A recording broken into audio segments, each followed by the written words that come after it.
जय जगन्नाथ सांग मैंने welcome back to my YouTube channel. ये मुझे आसली आपको गेल करने आपण तो जानते मो मिनी ब्लॉग स्टार्ट हुए 8 तो मुझे गेल कर पलि आसली आम गचर टे फुल तुलिया तो आज जेहतु सोमवार मत मंदिर जबार अच्छी घर ठाकुर पूजा करार अच्छी तो मुझे आम गचर टे फुल तुलदेली केते सुंदर सुंदर सब फुल फुटी देखिपे।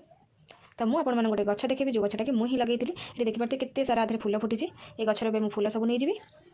तो मुझे आनिक सब फुल थोईदेली तो मुझे फ्रेश होकर पलि आसली ये मोर फ्रेश होगा सरीगला तो मुझे फ्रेश होकर मुझे मंदिर बाहर जी तो ये मुझे पलि आसली चौरा टे पानी देवाई चौरा पानी देकी मुंडिया मारिकिना ए पलि आसली घर ठाकुर पूजा करने ये मोर घर ठाकुर भी पूजा सरीगला तो मुझे बाहरी पड़ी मंदिर जावाई ये मुझे मंदिर पलि आसली मुझे देखिए आम गाँ मंदिर ये देखिए गाँ मंदिर आम के बड़े तो भितर चलते आम सब देवादेवी की देखी ये केते सारा देवादेवी सब अच्छे मत तो बहुत भल लगे गाँ मंदिर को आसापे आपण गाँ मंदिर को जावाई भल लगे ना ना मत प्लीज कमेंट करें ये देखिए सब देवादेवी देखी आपण बहुत भल जिन देखिए देखिए जगन्नाथ केते सुंदर देखा जाती ये मोर गाँ मंदिर सब पूजा सरीगला तो आपण भी सब देवादेवी को देखीदेली। जदि मो गाँ मंदिर भल लगी तो like comment and share and subscribe करने को जमा भूलें। रही टाटा बाय।